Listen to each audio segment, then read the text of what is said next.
त उन दीन जी ख़िदमत जे सदके में कयो आहे। पाण साल जा 9 महीना सैर सफ़र कंदा हुया त पोइ उते घणनि माण्हुनि खे तकलीफ़ पहुचंदी हूंदी।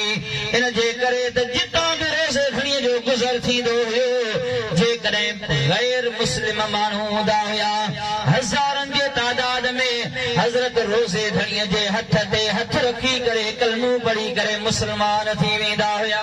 सुभान अल्लाह, सुभान अल्लाह। ऐं जेके बेबी न हुया, बिदअतुनि में गुमराहियुनि में जेके वर्तल हूंदा हुया, रोज़े धणी रज़ी अल्लाह तआला अन्हु जिन उन्हीअ खे शरीयत जा सबक जो सेखारींदा हुया त उहे बिदअतुनि खां गुमराहियुनि खां तौबह करे ऐं ला इलाहा इल्लल्लाह जे ज़िक्र में शुरू थी वेंदा हुया। सुभान अल्लाह, ज़ोर सां चओ सुभान अल्लाह, अञा मोहब्बत सां चओ सुभान अल्लाह।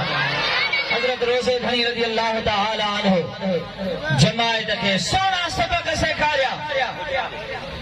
पाण फरमाईंदा हुया, हज़रत रोज़े धणी रज़ी अल्लाह तआला अन्हु जिन जमायत सां मुहब्बत हद दर्जे जी कंदा हुया, एॾी त मुहब्बत कंदा हुया, उन जो नतीजो ई इहो आहे जो पागारा जेके बि इमाम आहिनि, पागारा पीर आहिनि, हज़रत रोज़े धणीअ खां वठी करे मौजूद सरदार ताईं तव्हां ॾिसो त सभिनी में रब करीम कमाल दर्जे जी शफ़क़त ऐं मुहब्बत रखी आहे। उहे फ़क़ीरनि सां जमायत सां एतिरी त मुहब्बत कंदा आहिनि ऐं बदिले में जमायत बि लखे जमायत सर घोर करण लाइ तयार आहे। मोहब्बत जो ही बदलो। हजरत रोज़े धणी रज़ी अल्लाह तआला अन्हु जिन कंहिं बि फ़क़ीर ख़लीफ़ो महमूद फ़क़ीर रहमतुल्लाह तआला अलैहि उन छा पे कयो, गाह पे लुतई। हजरत रोज़े धणी रज़ी अल्लाह तआला अन्हु जिन वरी मस्जिद जा काना वढण जे लाइ, मस्जिद जी पत्तर जे लाइ काना वढण जे लाइ पाण दरियाह जे तरफ़ विया। उते ॾिसनि त ख़लीफ़ो महमूद फ़क़ीर रहमतुल्लाह तआला अलैहि उहो गाह पियो करे, पत्तर उहा खणे पियो जैसा मस्जिद शरीफ जे मथां के कख कजार जेके रखजन उहे जॾहिं उहो लुणे पियो। हज़रत रोज़े धणी रज़ी अल्लाह तआला अन्हु जिन आया, पाण फरमायूं त ख़लीफ़ा साहिब तो कॾहिं गाह कोन कयो। सुभान अल्लाह जो छा फरमायूं त ख़लीफ़ा तो कॾहिं गाह कोन कयो। इन जे करे त ख़लीफ़ो साहिब जेको हुयो, ख़लीफ़ो महमूद फ़क़ीर रहमतुल्लाह तआला अलैहि सुठे घराणे जेको दुनियावी हिसाब सां बि सुठी हैसियत रखंदो हुयो, उन घराणे सां ताल्लुक़ रखंदो हुयो, तंहिंजे करे उन गाह कॾहिं कयो कोन हो। हज़रत रोज़े धणी रज़ी अल्लाह तआला अन्हु जिन ॾिसी सम्झी विया। पाण फरमायूं त मूंखे ॾातरो ॾे त मां पंहिंजो हिसो बि लुणी वठां त तुंहिंजी भरी बि लुणी वठां। सुभान अल्लाह, ज़ोर सां चओ। ऐं वाकई पाण ईअं कयूं। हज़रत रोज़े धणी रज़ी अल्लाह तआला अन्हु जिन पंहिंजो त गाह कयो, ख़लीफ़े साहिब खे बि हुनजी भरी लुणाए ॾिनऊं त हज़रत रोज़े धणी पंहिंजी जमायत सां हद दर्जे जी मुहबत कंदा हुया। हिकिड़ो शख़्स आयो वेझो, पाण तो आम पिया वापराइनि, उहो वेझो न पियो थिए। हज़रत रोज़े धणी छिके हुनखे पाण सां गॾु वेहारियो। पाण फरमायूं त दुज न असां वटि अदब इहो ज़ाहिरी कोन हूंदो आहे। अॼुकल्ह ॾिसंदो त खोड़ सारनि दरगाहुनि ते ॾिसंदो या ॿिया पीर जेके आहिनि उन्हनि जा माण्हू वेंदा आहिनि, वञी उन जे पेरनि ते वञी मथो रखंदा आहिनि, चुमंदा आहिनि वञी करे। पीर खे चुमण जी वठ वठा लॻी पई हूंदी आहे।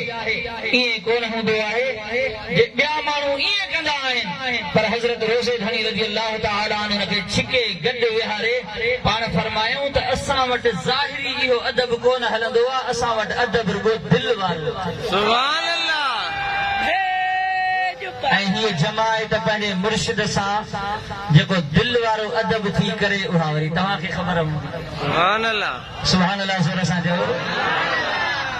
एॾो अदब जो जॾहिं मुर्शिद करीम अचे कंहिं दावत ते तशरीफ़ वठी अचे त जंहिं रस्ते सां मुर्शिद जी आमद थियणी आहे उन रस्ते ते बि पेर नाहे ॾियणु। सुभान अल्लाह। ज़ोर सां नारो लॻायो विलायत। अदब दिल में आहे, ज़ाहिरी चुम सां कुझु कोन थींदो आहे। हिन जमायत में निरालो अदब वारो लिहाज़ आहे।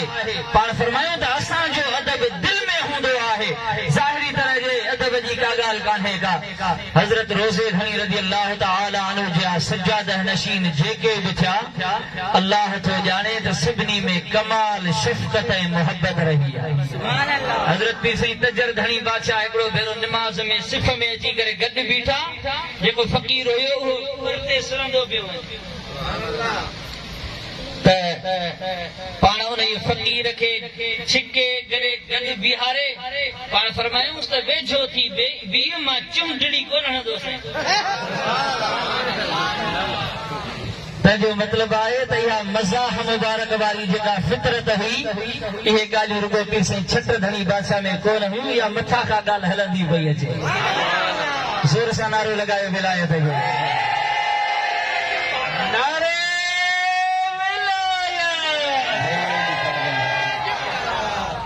हज़रत छट धणी सरदार जी त ॻाल्हि ई ॿी आहे। सुभान अल्लाह।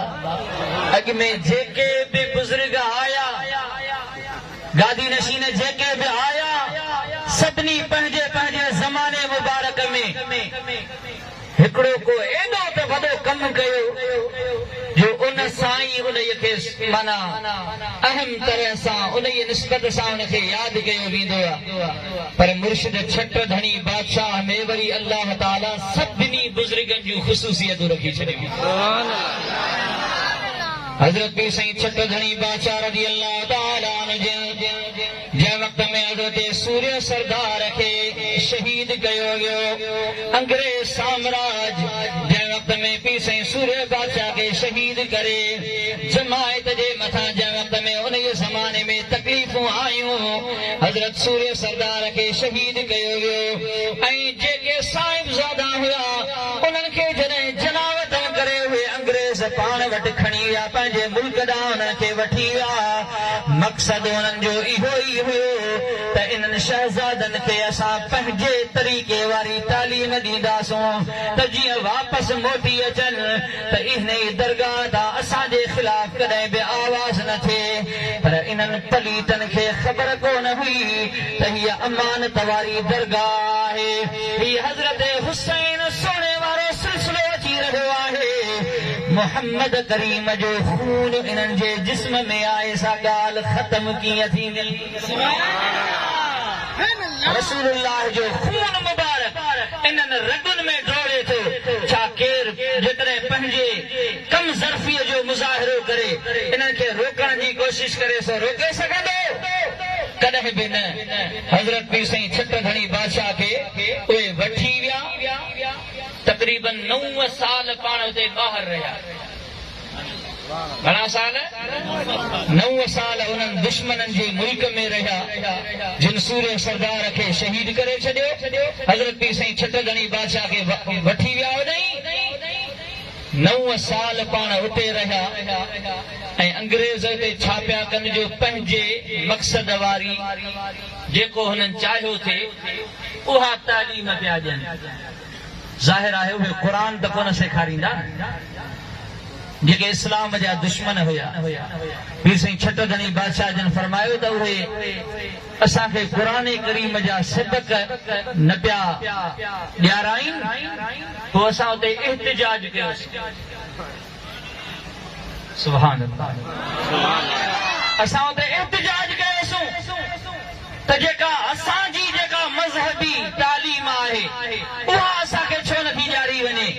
पाण फरमायूं त असां एहतिजाज कयोसीं, उन खां बाद में हू अची हुन में फाथा, पोइ मिड़ई मजबूरनि अहिड़ो को तरीक़ो करे छॾियो चऊं जो हफ़्ते में हिकिड़ो या ॿ भेरा अची करे हिकिड़ो उस्ताद असांखे क़ुर करीम जो सबक़ ॾियण ईंदो हुयो, पर पाण वापसि मोटी आया हिते जॾहिं क़ुर्बान वञा सुहिणे छट धणी सरदार तां त अल्लाह ताला उन मुहम्मद करीम सल्लल्लाहु अलैहि वसल्लम जे बछड़े खे दीन जी ख़िदमत जेका हिस्से में रखी हुई, पाण जीअं जो मोटी आया पाण फरमायूं त दरगाह मुबारक ते दीनी इदारो जारी कयो वञे। सुभान अल्लाह। जामिया राशिदिया जारी कई वञे। हज़रत पीर साईं छत धणी बादशाह खे ख़बर हुई त इन मदरसे जूं बरकतूं केतिरियूं आहिनि। सुभान अल्लाह। सम्झो था ॻाल्हि खे? यकीन ॼाणियो त दरगाह मुबारक ते अॼु बि क़ाल अल्लाह व क़ाल रसूल जा सबक़ उहे जारी आहिनि। ज़िक्र फ़िक्र ऐं जमायत में जेके बि भलायूं आहिनि ही ज़िक्र जूं अल्हम्दुलिल्लाह जेके दरगाह मुबारक जा ख़लीफ़ा आहिनि उहे बि जमायत खे उहे अदब दरगाह मुबारक जा उहे सबक़ सेखारींदा रहंदा आहिनि। ऐं सिकंदरी आलिम अल्हम्दुलिल्लाह हर ॻोठ में हाणे जॾहिं कोई सिकंदरी आलिम या हाफ़िज़ या कारी तक़रीबन आहे त अल्लाह जे फज़ल ऐं करम सां असांजा बच्चा उहे नंढाई उते क़ुर करीम सिखनि था त उन्हनि खे दरगाह मुबारक जे आदाबनि जी बि उते ख़बर पइजी वञे। सुभान अल्लाह। पीर साईं छट धणी बादशाह जी दूर अंदेशी तां क़ुर्बान वञा पाण सम्झूं थे त जामिया राशिदिया में फैज़ केतिरो हलंदो। सुभान अल्लाह। सुभान अल्लाह ज़ोर सम्झो। हज़रत पीर साईं छट धणी बादशाह रज़ी अल्लाह ताला अन्हु जिन जीअं वापसि आया, अज़ीज़ दोस्त मुस्लमान भाइरो प्यारी जमायत सगोरी उन टाइम ते छा थियो दुश्मन त सम्झो त शायदि ही हाणे असां पंहिंजे मर्ज़ीअ वारी जेका तालीम ॾिनी आहे हाणे इहो सिलसिलो दीनी इन जो ख़तम थी वेंदो, पर उन्हनि खे कहिड़ी ख़बर जंहिंखे रब रखे तंहिंखे केरु चखे। हज़रत पीर साईं छट धणी सरदार रज़ी अल्लाह ताला अन्हु जिन उतां ई जीअं जो मोटी आया कंहिं आशिक़ फरमायो जॾहिं जा त बसि रोज़े धणी रज़ी अल्लाह ताला अन्हु इहे पंहिंजे मसनद मुबारक ते वेही करे ऐश इशरतुनि सां या आरामदार ज़िंदगी गुज़ारे इहे रोज़े धणी को लक़ब सां सरफराज़ थियो हुजे। ख़ुदा जो कसम आहे हज़रत रोज़े धणी रज़ी अल्लाह ताला अन्हु जी ज़िंदगी पढ़ो अकुल दंग रहिजी वेंदो आहे। हैरत थींदी आहे त हज़रत रोज़े धणी रज़ी अल्लाह ताला अन्हु ज़िंदगी मुबारक जो को हिकिड़ो ॾींहुं बि सुख सां कोन वेठो। सुभान अल्लाह ज़ोर सां जो। पाण इन्हनि दावतुनि में हलंदे हलंदे हिकिड़ो भेरो लाड़ जो सफ़र हुजे। हज़रत रोज़े धणी रज़ी अल्लाह ताला अन्हु जिन खे सफ़र में पेट जी तकलीफ़ थी पई। इंसान आहे कॾहिं बि कुझु बि थी सघे थो ऐं सफ़र थकावटूं ज़ाहिर आहे मसाला गर्मियूं सर्दियूं आहिनि ऐं हज़रत रोज़े धणी रज़ी अल्लाह ताला अन्हु जिन उन सैर सफ़र में जॾहिं न खेनि पेट जी तकलीफ़ थी पई मलफूज़ात शरीफ़ में आहे त तकलीफ़ एॾी तेज़ थी वई जो जेका बि जमायत ख़लीफ़ा ॿिया हुया उन्हनि खे अची करे परेशानी थी त मतां ई आख़िरी तकलीफ़ हुजे ज़िंदगी मुबारक जी एॾी शदीद तकलीफ़ थी पई आहे कंहिं बि तरह सां तकलीफ़ हटण वारी कान हुई। फ़क़ीरनि अर्ज़ कयो त ऐ महबूब मुर्शिद करीम हाणे महिरबानी फरमायो जेके अॻिते जूं दावतूं आहिनि जेके अॻिते जा प्रोग्राम आहिनि महिरबानी करे उहे कैंसिल कयो। दरगाह मुबारक ते वापसि पहुचण ताईं बि ॾींहं लॻंदा। ख़बर नाहे रब करीम जी छा मर्ज़ी आहे। हाणे महिरबानी कयो वापसि हलूं दरगाह मुबारक ते। अॻिते हलण जो सफ़र जो जेको इरादो आहे इहो मुलतवी कयो। महिरबानी कयो हज़रत रोज़े धणी रज़ी अल्लाह ताला अन्हु जी हिम्मत ऐं हौसले तां क़ुर्बान वञा। दीन जी ख़िदमत में पाण एॾा त हिम्मत वारा हूंदा हुया जो पाण फरमाइनि था त ऐ फ़क़ीरो अञा त अल्लाह ताला जी ज़ात बबरकात एतिरी हिम्मत ऐं तौफ़ीक़ ॾिनी आहे जो सवारीअ ते वेही सघां थो। पर जेकॾहिं इहा हिम्मत न रही जेकॾहिं वेहण जी हिम्मत न रही पंहिंजे पाण खे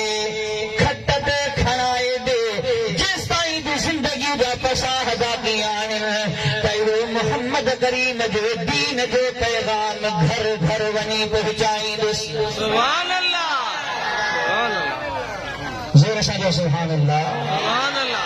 अञा त हिम्मत आहे जो सवारीअ ते वेही सघां थो, पर जेकॾहिं इहा हिम्मत न रही खट ते पंहिंजे पाण खे खणाए करे बि मुस्तफ़ा करीम जो पैगाम घर घर पहुंचाईंदुसि। सुभान अल्लाह। हज़रत रोज़े घणी रज़ी अल्लाह तआला अन्हु जो इहो सफ़र इहे हिम्मतूं ऐं हौसला हुया जो अॼु थरनि भरनि में ला इलाहा इल्लल्लाह जी तवार लॻी पई आहे। चओ सुभान अल्लाह। सुभान अल्लाह। हज़रत रोज़े घणी रज़ी अल्लाह तआला अन्हु जी गर्मी केतिरी शदीद क़िस्म जी गर्मी हुजे अल्लाह तो ॼाणे त महफूज़ात शरीफ़ में मौजूद आहे।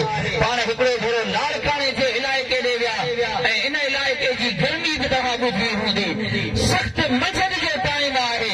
हज़रत रोज़े घणी रज़ी अल्लाह तआला अन्हु जिन सैर सफ़र सां रवाना थिया। ताक मंझंदि हुई, गर्मी शदीद हुई। फ़क़ीरनि अर्ज़ कयो त क़िबला गर्मी ॾाढी शदीद आहे। ताज़ी अॼु गर्मी थी आहे, ॾींहुं ॾाढो गरम थियो आहे। उन्हनि जो मक़सदु छा हुयो त मुर्शिद करीम जी ख़िदमत में ईअं त अर्ज़ु नथा करे सघूं त क़िबला हाणे सफ़र बस कयो, को ॾींहुं ठारियूं किथे, पर जीअं मुर्शिद करीम पाण सम्झी वञनि त जमायत जो ख़्याल आहे त किथे ॾींहुं ठारियूं। सम्झो था न? चयूं त क़िबला गर्मी ॾाढी आहे, ॾाढो ॾींहुं गरम थियो आहे। हज़रत रोज़े घणी रज़ी अल्लाह तआला अन्हु जी ज़ात तां क़ुर्बान वञा, पाण फरमायो त ॾींहुं गरम थियो आहे त हाणे असां बि गरम थींदासीं। रोज़े धणी सदाइण को सवलो आहे। सुभान अल्लाह चओ ज़ोर सां। 9 महीना साल जा सैर सफ़र में गुज़ारींदा हुया। इहा ॻाल्हि वरी घणनि खे ॾुखी लॻंदी हुई। जीअं हिन वक़्त में बेहड़ा माण्हू आहिनि। हज़रत पीर साईं छट धणी बादशाह रज़ी अल्लाह तआला अन्हु जिन फरमाईंदा हुया त हीअ वाहिद दरगाह आहे जेका दीन ऐं दुनिया खे गॾे हलाईंदी आहे। सुभान अल्लाह। ज़ोर सां चओ सुभान अल्लाह। मुर्शिद छट धणी सरदार फरमायो हीअ वाहिद दरगाह आहे जेका दीन ऐं दुनिया खे गॾे करे हलाईंदी आहे। घणनि जायुनि ते दीन जूं ॻाल्हियूं पैगाम मिलंदा, पर उन्हनि खे दुनिया जी कंहिं चङाईअ जो को सबबु मुरीदनि खे ताईं कोन मिलंदो। पर हीअ जमायत उहा जमायत आहे जेका हमेशह मुजाहिदाना किरदार सां रहंदी आहे। हीअ जमायत अल्हम्दुलिल्लाह निमाज़ जो टाइम थिए त निमाज़ में बि ॾिसो, क़ुरान करीम जी तिलावत थिए त उन में बि ॾिसो, ज़िक्र फ़िक्र में बि ॾिसंदव, आलिमनि में बि ॾिसंदव, मुजाहिदनि में बि ॾिसंदव। इंशा अल्लाहुल अज़ीज़ हिन जमायत में अॼु बि हज़ारनि जे तादाद में तहज्जुद गुज़ार मौजूद आहिनि। सुभान अल्लाह। पाण फरमायूं त हीअ वाहिद दरगाह आहे जेका दीन खे दुनिया खे गॾे करे हलाए थी। तंहिंजे करे असांजी मुखालिफ़त हमेशह हुकूमत कंदी आहे। सम्झो था? दुनिया जो मामिलो जेकॾहिं का दरगाह हथ में खणे न त इहा हुकूमत खे ॻाल्हि कान वणंदी आहे। पाण फरमायो त हुकूमत हमेशह असांजी मुखालिफ़त कंदी आहे, पर क़ुर्बान वञा अॼु अल्हम्दुलिल्लाह तव्हां ॾिसो दुनिया में सर्वे करे ॾिसो जमायतूं ॿियूं बि आहिनि। अल्लाह करीम हुननि बुज़ुर्गनि जे आस्थाननि खे बि आबाद रखे जेके मोहम्मद करीम जे दीन जा सबक़ सेखारींदा पंहिंजी जमायत खे। पर अल्हम्दुलिल्लाह हिन जमायत सां जेके रब करीम रोज़े घड़ीअ जे सदके में महिरबानियूं कयूं आहिनि से अलॻि आहे। सुभान अल्लाह। नारो लॻायो ज़ोर सां ॿुधायो। हबीब करीम सल्लल्लाहु अलैहि वसल्लम जा प्यारा उम्मती अॼु के भुलियल माण्हू हज़रत रोज़े घणी रज़ी अल्लाह तआला अन्हु जे नाले खे बेअदबीअ मां ॿी कंहिं शख़्सियत जे तरफ़ मंसूब करे रहिया आहिनि। मां त हैरत में आहियां त मुर्शिदनि वटां त अदब मुरीद सिखंदा आहिनि। इहे कहिड़े क़िस्म जा मुरीद आहिनि जिन खे पंहिंजे मुर्शिदनि वटां अदब बि नसीब कोन थियो आहे। न उहे अदब सिखिया, न हया सिखिया, न कंहिं कामिल वलीअ जो अदब एहतराम सिखिया, कंहिं अज़ीम दरगाह जी जेका निस्बत आहे जंहिंखे दुनिया जो बच्चो बच्चो सुञाणे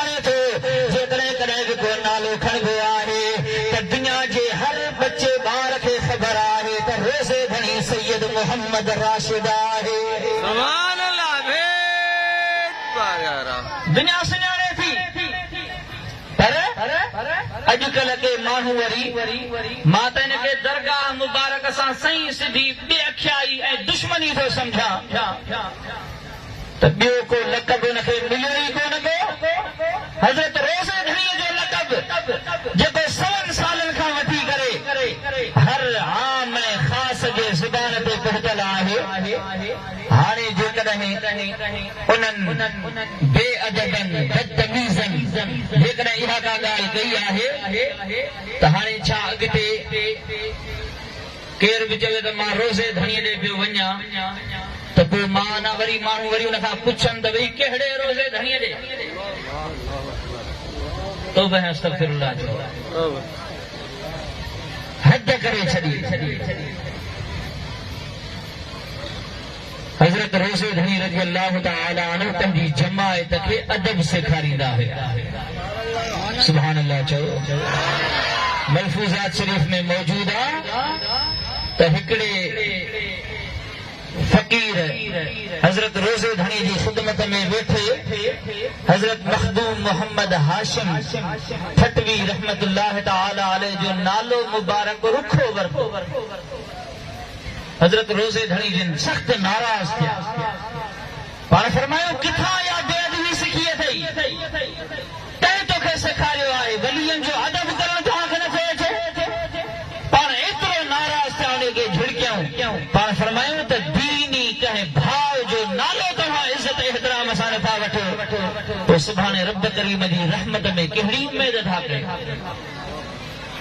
एॾी वॾी ॻाल्हि कयूं त पाण ॿियनि वलीयनि जो बि हिन जमायत खे अदब सेखारियो अथनि सुभान अल्लाह मां उन्हनि वलीयनि जे तरफ़ कतई तरह सां उहो सैयद अली असगर शाह रहमतुल्लाह तआला अलैह उन जे लाइ कतई ॻाल्हि अल्लाह जी पनाह असां मंसूब कोन था कयूं पर मां उन्हनि बेअदबनि मुरीदनि खे चवां थो त छो तव्हांखे मुर्शिद जी दरबार मां अदब नसीब न थियो छो तव्हांखे इहा ॻाल्हि सम्झ में न आई त हज़रत रोज़े धणी रज़ी अल्लाह तआला जे नाले जे तरफ़ तव्हां बेअदबीअ वारी नज़रूं खयूं आहिनि यादि रखो रोज़े धणीअ जी दरबार सां कंहिं बेअदबी जो को सोचो बि सही त ख़ुदा जो कसम आहे उन्हनि जूं पीढ़ियूं ई तबाह थी उन्हनि जा नस्ल ख़तम थी वेंदा दुनिया तव्हां ॾिसो कहिड़े बाग़ जी मूरी आहियो तव्हां अंग्रेज हिन जमायत सां जेके जिन मुहादो अटकायो 7 समुंड पार खां तागूती कुवत अची करे हिन जमायत त उन्हनि लंगूरनि खे बि भॼाए छॾियो ॾेहनि खे ॾस ॾिनऊं त वाकई जंहिंजो पागारो इमाम अहिड़ो पीर हुजे जंहिंजी जमायत अहिड़ी हुजे कामिल इहे कॾहिं बि ग़ुलाम रही कोन था सघनि जोर सां नारो लॻायो विलायत जो हज़रत रोज़े धणी रज़ी अल्लाह तआला अन्हु जा फ़क़ीरो मां उन्हनि खे ख़बरदार कयां थो रसूलुल्लाह सल्लल्लाहु अलैहि वसल्लम जिन बि मना कई आहे अहिड़ी ॻाल्हि खां हदीस मुबारका में आहे ऐं अॼुकल्ह वरी उहे चवनि छा था उहा हक़ीक़त त पुछो त जवाब बि ॾियणो कंहिं मुड़ुस माण्हूअ जे लाइ हुजे न अॻियां साम्हूं केरु को अकुल वारी ॻाल्हि करे त हुन सां ॻाल्हाइजे बि सही असांखे त जवाब ॾियण बि अजायो थो लॻे छो त हुननि जी हैसियत ई कान्हे का जेको रोज़े धणीअ जो नालो ॿी जाइ ते इस्तेमालु करे सो आहे ई बेअकुल हुन सां ॻाल्हाइजे छा हबीब करीम सल्लल्लाहु अलैहि वसल्लम जा प्यारा उम्मती छो उन्हनि खे असां अहमियत ॾियूं इएं केरु दुनिया में ॿिया बि आया पागार आले केतिरनि सदायो हेॾां होॾां ॾिसंदो न तव्हांखे खोड़ सारा अहिड़ा मिली वेंदा पर दुनिया अॼु बि ॼाणे थी त पागारो हिकु ई आहे केॾां विया उहे जिन अहिड़ा ताज ठाराए पाता ॾिसंदव न त असांजे सिंध में अहिड़ियूं जाम जायूं तव्हांखे मिली वेंदियूं किन वरी इन्हनि पागारनि इमामनि सां इन्हनि सां जेका अंदर वारी जेका बुज़दिली आहे उन्हनि जी उहा निभाईंदे ताज बि ठाहे पाताऊं पर ख़ुदा जो कसम आहे त अॼु उन्हनि खे केरु सुञाणे ई कोन थो पागारो इमाम उहो हिकिड़ो ई आहे दुनिया में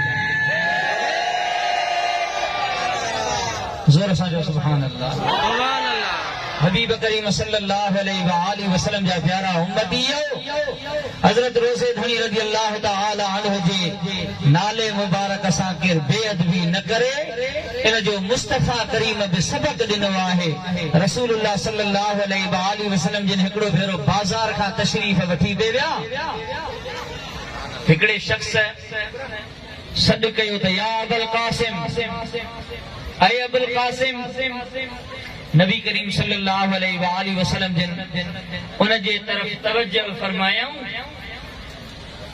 त उन ये फौरन अर्ज़ कयो त या रसूल अल्लाह मुंहिंजी मुराद तव्हां न हुयो माफ़ कजो मां तव्हां खे न पियो सॾियां हबीब करीम सल्लल्लाहु अलैहि वसल्लम ने फरमायो त खबरदार सम्मू बिस्मी वला तकनू बिकुनियती औ कमा क़ाल नबी सल्लल्लाहु अलैहि वसल्लम हबीब करीम फरमायो त मुंहिंजो नालो भले रखंदा कयो पर अबुल कासिम मोहम्मद करीम जी ज़ात आहे या कुनियत हबीब करीम जी आहे तंहिंजे करे मता इश्तिबाह थे नाले में को तशाबुह या मुशाबिहत थे हबीब करीम फरमायो त मुंहिंजी कुनियत कतई न रखंदा